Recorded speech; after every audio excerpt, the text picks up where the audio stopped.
livro do Eclesiastes, capítulos 7, 8 e 9.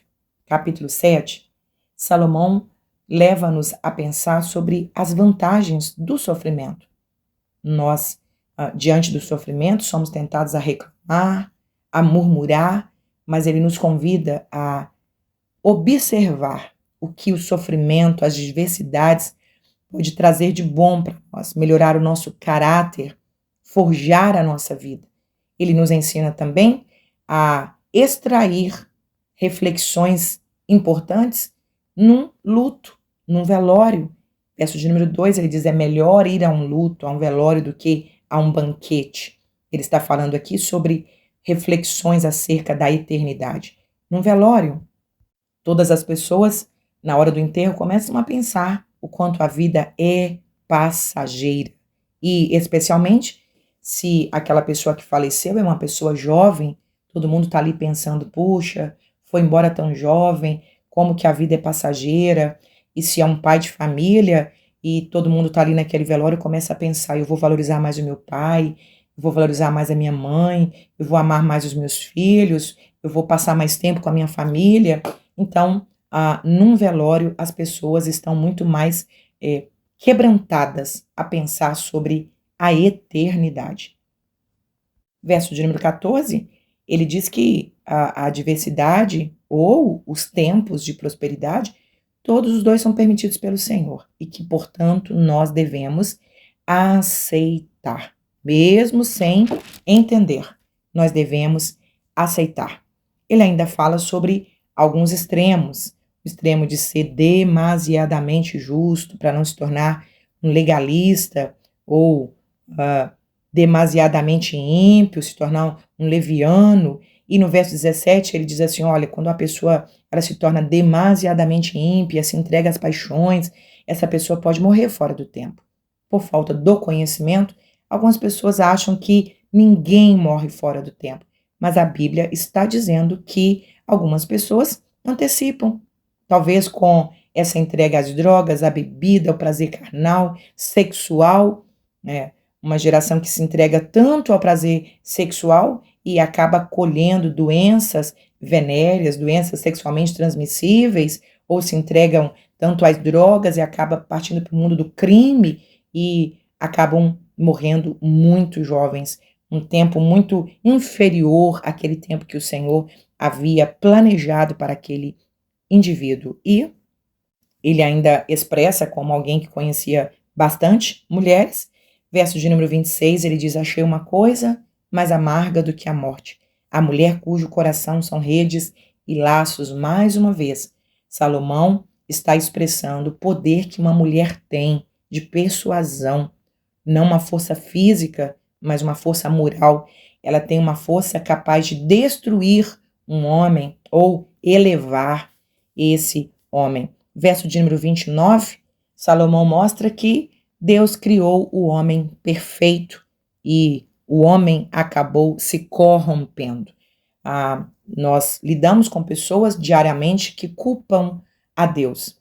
A humanidade está assim porque Deus é assim, então porque Deus não interviu, então porque Deus não fez, e acabam brigando com Deus, atribuindo a culpa do mal a Deus. Mas nós entendemos pelas Escrituras que Deus criou o homem perfeito, conforme a sua imagem, semelhança, criou um homem moralmente perfeito, com os atributos divinos no homem, e com o pecado o homem ficou manchado nessa sua imagem. Mas Jesus, ele veio para resgatar a imagem de Deus em nós. Capítulo de número 8, Salomão mostra no verso de número 11, ele mostra uma das razões porque o homem vive tão entregue aos prazeres pecaminosos. Ele diz que o juízo, ele não vem imediatamente. Deus não pune o pecador imediatamente. Deus é longânimo, é misericordioso. E por quê? A conta não é paga imediatamente, a pessoa passa o cartão ali e demora para pagar, então essa pessoa acaba achando que seus atos ficarão impunes. E esse é um dos motivos apresentados aqui no verso 11, porque o homem é tão entregue aos prazeres carnais. E ele dá a receita no verso de número 15. Como então viver uma vida plena? Como então aproveitar e ter o sentido da vida? Ele ensina então a viver uma vida de contentamento, uma vida de gratidão e uma vida, verso de número 8, uma vida segundo a vontade soberana de Deus em todo o tempo. Sejam alvas as tuas vestes, sejam brancas, sejam limpas e nunca falte o óleo sobre a sua cabeça. É uma vida de relacionamento com Deus. Esta é a vida que vale a pena. Lembrando que o livro fala sobre o sentido da vida. E uma vida, meus irmãos, só tem sentido quando ela é guiada pelo Senhor. Porque é que pessoas levantam e ficam desnorteados, indo de bar em bar, indo de sexo em sexo, de cama em cama, de sites e sites, e nunca se preenchem. O vazio do ser humano só pode ser preenchido por Deus.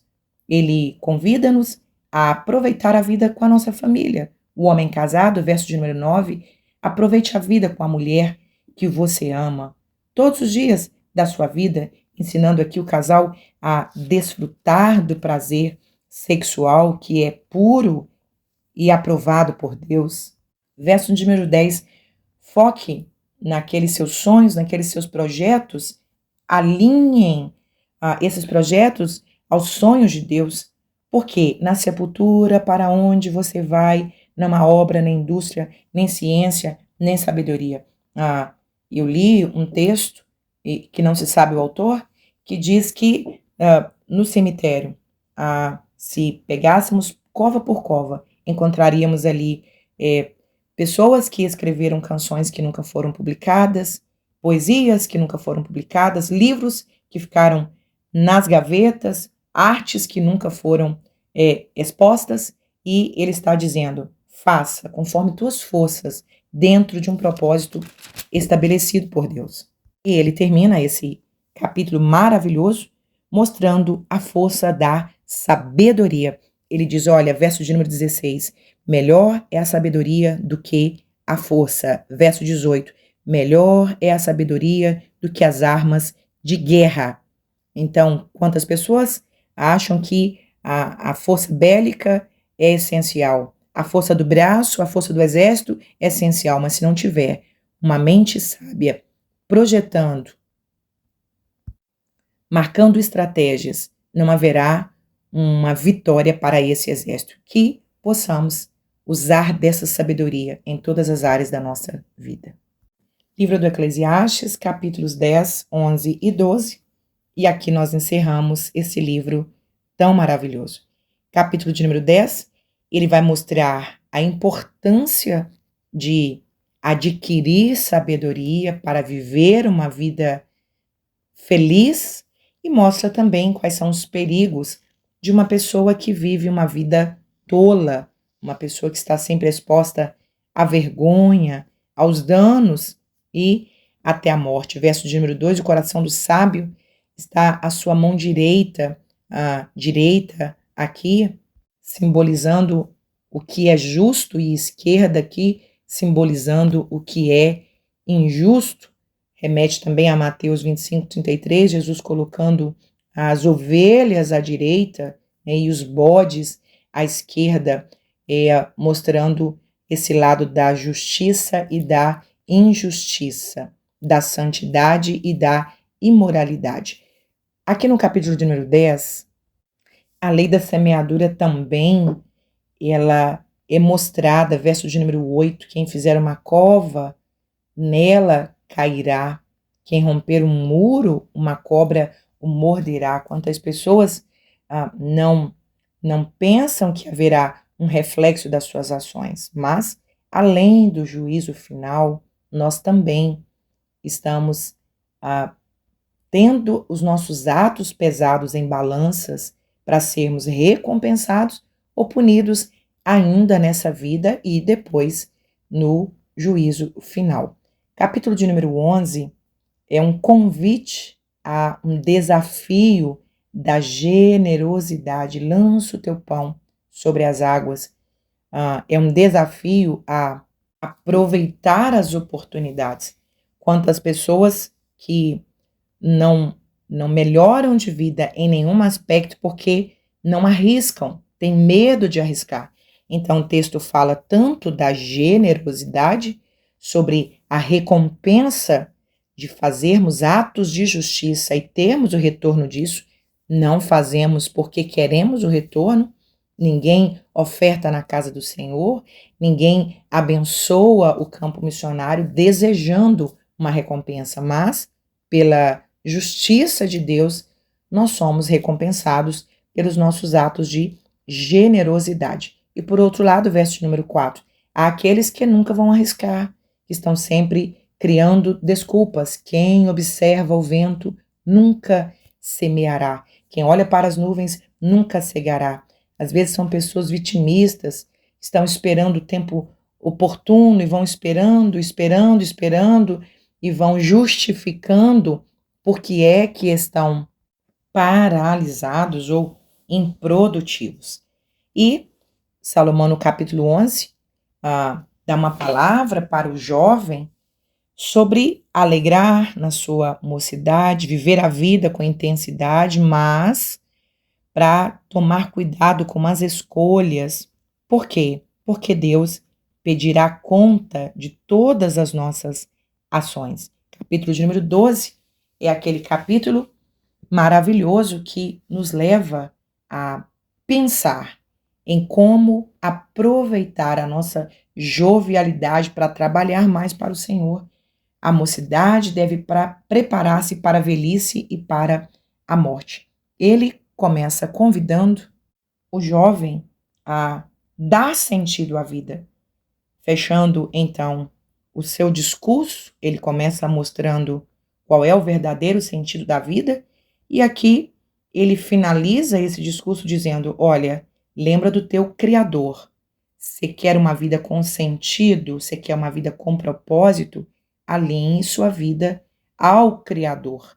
Antes que o tempo passe, chegue à velhice e a pessoa tenha uma vida totalmente sem norte, uma vida totalmente sem êxito e vai acabar querendo transferir essa culpa para alguém. Então, Salomão lembra aos jovens que a vida só tem sentido quando ela está pautada no temor ao Senhor. E ele vai listando aí essas características de um idoso que vai perdendo a força, que vai perdendo a vitalidade, a audição, a saúde física, e acaba o tempo de voltar ao pó.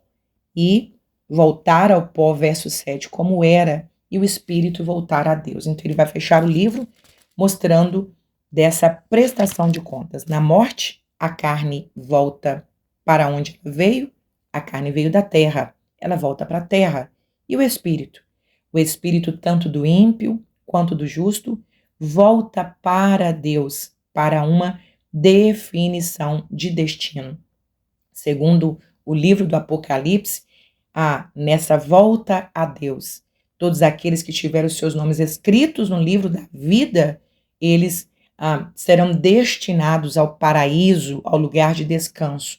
E aqueles que não tiveram os seus nomes escritos serão destinados ao lugar de tormento. E ele termina aqui com a máxima, dizendo que o final de todas as coisas, ou seja, pensemos em Salomão, idoso, repensando sua vida, repensando todas as suas aquisições, toda a sua busca pelo prazer, e ele chega então a uma conclusão, e essa conclusão é maravilhosa, e ela está aqui no verso de número 13. Ele diz: olha, teme a Deus e guarda os seus mandamentos, porque este é o dever de todo homem, porque Deus há de trazer a juízo toda obra, até tudo que está encoberto, quer seja bom ou seja mal. Em outras palavras, Salomão está dizendo: quer ter uma vida feliz? Quer ter uma vida de sucesso? Quer ter uma vida de paz, uma vida tranquila? Nunca perca o temor ao Senhor e guarde os seus mandamentos. Diferente do que essa geração pensa, que servir a Deus, seguir a Cristo é opressão. Diferente disso, seguir a Cristo é uma chamada para uma vida de paz. Esta paz que só Jesus pode oferecer. Os seus mandamentos não são pesados. Todos os mandamentos do Senhor, eles fazem bem a nós. Na verdade, os mandamentos do Senhor não são para nos oprimir, para nos privar de prazeres, mas para nos guardar. Os mandamentos do Senhor são para nos proteger. Guardemos esta palavra. Não existe sentido para a vida se esta vida não for pautada no temor e no relacionamento com o Senhor.